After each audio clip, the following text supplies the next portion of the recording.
The quake of revelation. How one secret shattered the Forrester dynasty. In the gilded world of high fashion, where empires are built on silk and secrets, the Forrester family has long reigned as a titan of industry and a dynasty of drama. Their lives, a dazzling tapestry woven with threads of love, ambition, and power, are perpetually shadowed by the corrosive potential of a single, well-kept lie.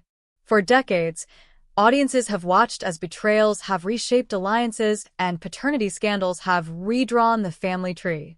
But no revelation has threatened to unravel the very fabric of their legacy, quite like the bombshell delivered on a seemingly ordinary day, a truth so seismic it would not only break hearts, but also shake the foundations of Forrester Creations to its core. The story of this cataclysm begins not with a whisper, but with a storm. His name was Nick Marone, a man tied to the Forresters by a complex web of love and rivalry, and he carried a simple manila envelope that held the weight of a life-altering truth.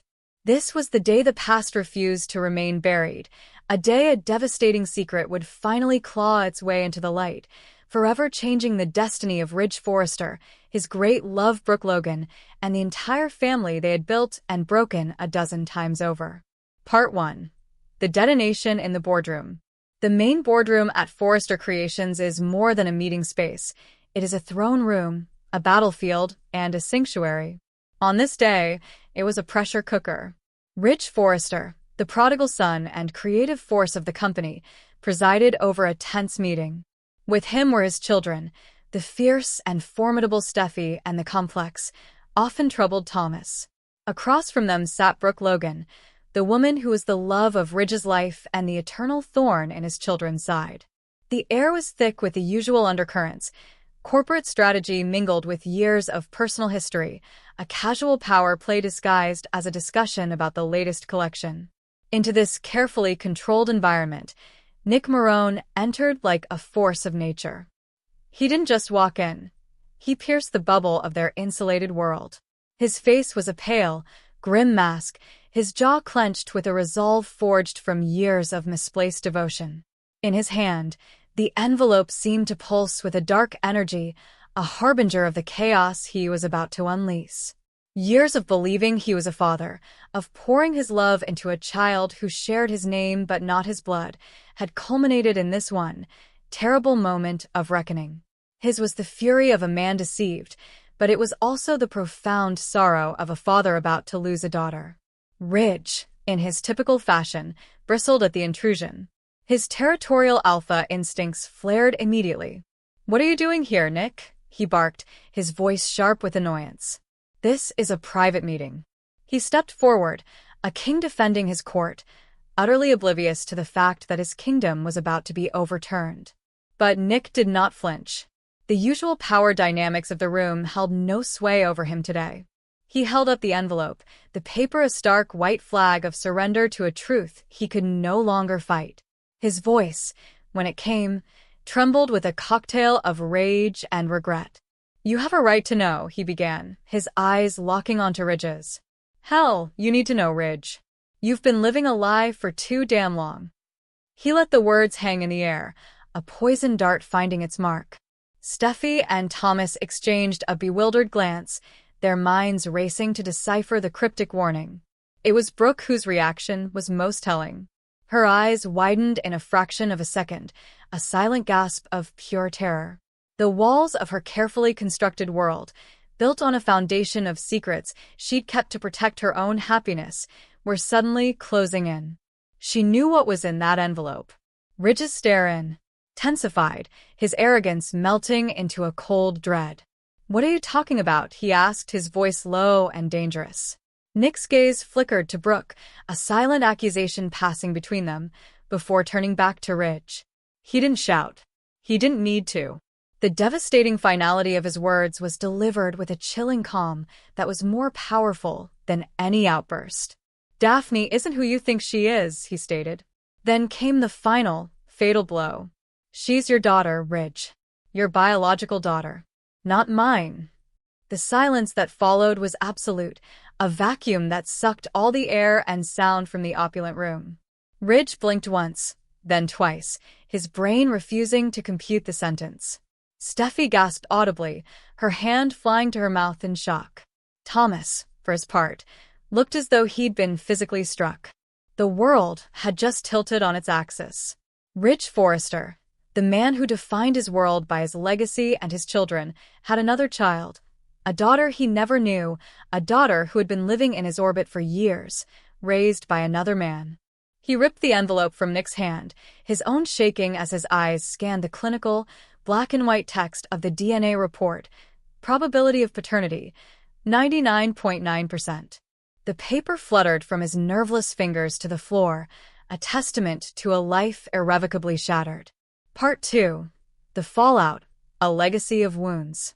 The explosion in the boardroom was only the beginning. The shrapnel from Nick's revelation flew in every direction, embedding itself in the hearts of everyone connected to the lie. What followed was a painful excavation of past wounds, a reopening of scars that had never truly healed. Ridg and Brooke, love and control. For Ridg, the betrayal cut deeper than just the existence of a secret child. It was the fact that it was Brooke who had kept it. He stormed to her home, the confrontation raw and visceral. This wasn't just a lie, it was a pattern. He accused her of the same manipulative behavior she'd exhibited in the past, most notably with the paternity of her daughter Bridget. He saw it not as a frightened woman's mistake, but as a calculated act of control. "You thought what, Brooke?" he raged, his voice a torrent of pain. "That you could lie to me? Keep this from me? Let me think this girl was Nick's while I poured my energy into raising Steffi and Thomas and RJ? You've robbed me of another daughter." Brooke, trembling and tearful, offered her fragile defense. "I didn't know for sure," she pleaded, a half-truth that only inflamed him further. "I was concerned, but I thought, Ridg, I didn't want to lose you. You and Taylor had just reconciled. I was afraid that if you knew I was pregnant with your child, it would ruin everything." Her confession laid bare her deepest fear, that her hold on Ridg was so tenuous that only a secret of this magnitude could secure it. She had told Nick the child was his, a lie that had served her purpose for years by keeping Ridg free from obligation while she navigated her own complicated heart. But in his eyes, her fear looked like a chess move. "You say you love me," he spat, "but love without honesty is just control." Daphne and Ridg, the father and the stranger. Consumed by a maelstrom of guilt and a desperate need to connect, Ridg left Brooke and went in search of Daphne. He found her on a rain-swept pier, a lonely figure staring out at the turbulent water, as if the storm outside mirrored the one within her. When she turned and saw him, she offered a hesitant, uncertain smile. "Hey, Mr. Forrester," she said, the formal title a knife in his heart. "Don't call me that," he said, his voice hoarse with emotion. "I'm not Mr. Forrester to you. I'm your father." The moment was fraught with the weight of lost time. Daphne, who confessed she'd always felt something was missing, that she'd even had dreams of a man she didn't know, was now face to face with a ghost from her subconscious. This was the man who was supposed to have read her bedtime stories, taught her to ride a bike, and celebrated her birthdays. Instead, he had been a stranger, a powerful figure in the periphery of her life whom she had been taught to see as her half-sibling's father, nothing more. In a grand, desperate gesture, Ridg brought her not to Brooke's house, but to the Forrester mansion, the symbolic heart of the dynasty. "This is your home now," he declared, a promise to make up for a lifetime of absence. It was a beautiful sentiment, but one that would soon be tested by the very family he was bringing her into. Taylor and Brooke, the war of the matriarchs. It didn't take long for news to travel. Taylor Hayes, having heard the rumors, burst into Brooke's home, her eyes blazing with a familiar fire. For Taylor, this was a wound ripped open anew. Once again, a secret kept by Brooke had detonated in the middle of her family, impacting her children and her own fragile peace with Ridg. "You did it again," Taylor accused, her voice dripping with the venom of 1,000 past battles. "You lied. Ridge's other child was kept from him because of you." Her fury was not just for herself, but for Steffi and Thomas, who had now discovered they had a sister they'd unknowingly treated with coldness. Brooke's attempts to defend her actions fell on deaf ears. In Taylor's view, this was incontrovertible proof that Brooke Logan would always be a destructive force, a woman whose selfish desires left a trail of wreckage for everyone else to navigate. The eternal war between the two women was back, more bitter and personal than ever. The siblings, a fractured front. The revelation sent shockwaves through the younger generation. Thomas, a man who had walked his own dark path of manipulation and was now seeking redemption, was surprisingly empathetic. He approached Daphne with a sincere apology. "We weren't kind to you," he admitted, his voice heavy with guilt. "Not because we knew who you were, but because we didn't. And that's on us. On me." His gesture was a small bridge in a landscape of chasms. Steffi's reaction was far more complicated. While she expressed public support, privately, she wrestled with a potent mix of guilt and resentment. "It's not that I hate her," she confided in her husband, Finn.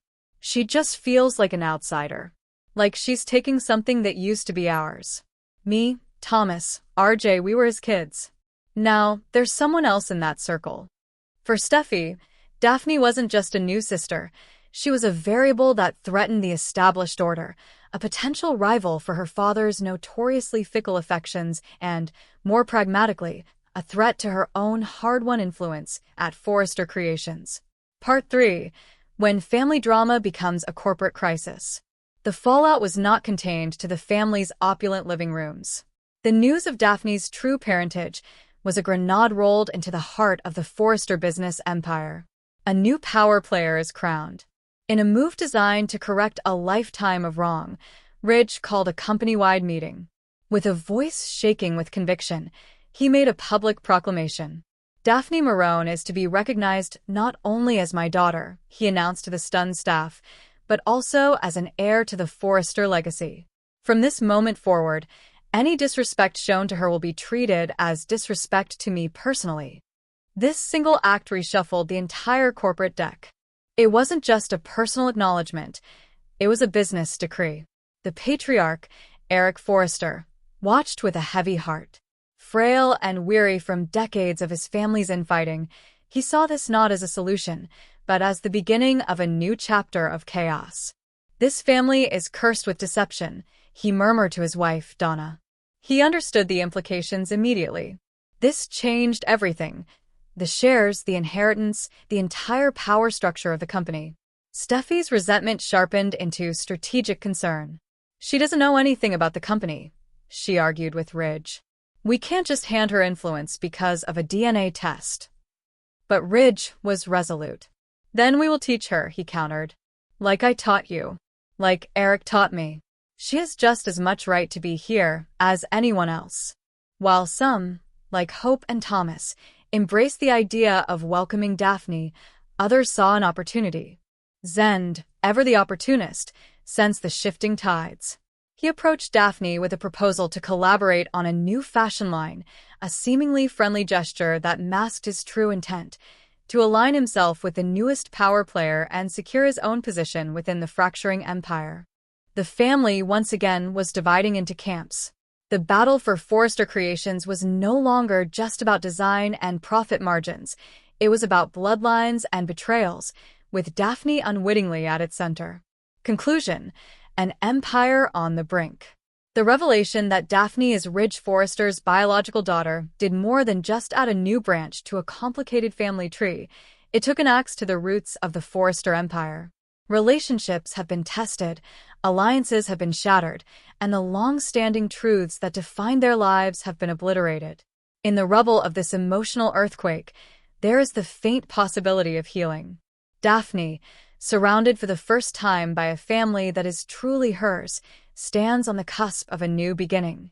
Ridg, stripped of his certainties, has been given a rare second chance at fatherhood.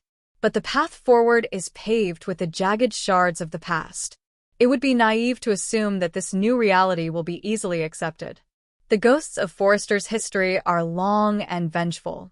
Can Ridg and Brooke's epic love story survive yet another unforgivable lie? Can Taylor, who has been burned by Brooke's deceptions time and again, ever find it in her heart to trust again? And most importantly, Will Daphne be embraced as a beloved daughter and sister, or will she become the ultimate weapon in the ongoing war between the Logans and the Forresters? As the dust begins to settle, one thing is certain. The world of the bold and the B&B has been forever altered. A new generation's loyalties are being forged in the fire of their parents' mistakes, and the future of the Forrester dynasty hangs precariously in the balance, waiting to see if this catastrophic truth will ultimately unite them or destroy them once and for all. Thanks for watching this video. Please hit the subscribe button for more updated news.